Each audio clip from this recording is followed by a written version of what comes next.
ಇನ್ನು ಅತಿ ದೊಡ್ಡ ನಟ ಅಂತ ಹೆಸರು ತೆಗೆದುಕೊಂಡಿದ್ದಂತಹ ಕಲಾವಿದ ಇದೀಗ ನಿಧನರಾಗಿರುವಂಥ ವಿಚಾರ ಬರ್ತಿರೋದು. ಆದರೆ ಏನಾಗಿದೆ ಅವರಿಗೆ ಸಂಪೂರ್ಣದ ಮಾಹಿತಿ ನಾನು ನಿಮಗೆ ಕೊಡ್ತೀನಿ. ಅದಕ್ಕೂ ಮುನ್ನ ನಮ್ಮ ಚಾನಲ್ ಕೂಡ ಸಬ್ಸ್ಕ್ರೈಬ್ ಮಾಡಿಸಿದ್ರೆ. ಇನ್ನು ಸೂಪರ್ ಸ್ಟಾರ್ ಆಗಿ ಹೆಸರು ತೆಗೆದುಕೊಂಡಿದ್ದಂತಹ ಮತ್ತು ಅತಿ ದೊಡ್ಡ ನಾಯಕರಾಗಿದ್ದಂಥ ಸುಮಾರು 350ಕ್ಕೂ ಅಧಿಕ ಸಿನಿಮಾಗಳಲ್ಲಿ ಇವರು ಅಭಿನಯಿಸಿದಂತಹ ಕಲಾವಿದರು ಇದೀಗ ನಿಧನರಾಗಿರುವಂಥದ್ದು. ಹೌದು, ಪೋಷಕ ಪಾತ್ರ, ವಿಲನ್ ಪಾತ್ರಗಳಲ್ಲಿ ಮತ್ತು ಕಾಮಿಡಿಯನ್ ಪಾತ್ರದಲ್ಲಿ ಕಾಣಿಸ್ಕೊಳ್ಳುತ್ತಿದ್ದಂಥ ಡೆಲ್ಲಿ ಗಣೇಶ್ ಅವರು ಇದೀಗ ನಿಧನರಾಗಿದ್ದಾರೆ. ಏನೋ ಕೊಯಂಬತ್ತೂರಿನ ಆಸ್ಪತ್ರೆ, ಖಾಸಗಿ ಆಸ್ಪತ್ರೆಯಲ್ಲಿ ಆದಂಥ ಫೋರ್ಟಿಸ್ ಆಸ್ಪತ್ರೆಯಲ್ಲಿ ಕೊನೆಯುಸಿರೆಳಿದಿದ್ದಾರೆ ಎಂಬ ಮಾಹಿತಿ ಬರೆದಿರುವಂಥದ್ದು. ಸುಮಾರು 2 ವಾರಗಳಿಂದ ಕೂಡ ಸತತವಾಗಿ ಅವರು ಚಿಕಿತ್ಸೆ ಕೂಡ ಪಡೆಯುತ್ತಿದ್ದರು ಅಂತ ಹೇಳಲಾಗ್ತದೆ.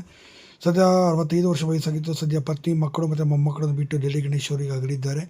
ತಮಿಳು ಸಿನಿಮಾ ರಂಗ ಸಂಪೂರ್ಣವಾಗಿ ಕಂಬನಿ ಮಿಡಿದಿದೆ. ಇನ್ನು ಕನ್ನಡ ಸಿನಿಮಾ ರಂಗದಲ್ಲಿ ಇವ್ರದ್ದೇ ಆದಂಥ ಅಭಿಮಾನಿ ಬಳಗ ಕೂಡ ಇತ್ತು ಅಂತ ಹೇಳ್ಬೋದು. ಇನ್ನು ಕನ್ನಡ ಚಿತ್ರರಂಗದಲ್ಲೂ ಕೂಡ ಎಲ್ಲ ನಟ ನಟಿಯರು ಕೂಡ ಕಂಬನಿ ಮಿಡಿದಿದ್ದಾರೆ ಇವರ ಸಾವಿಗೆ.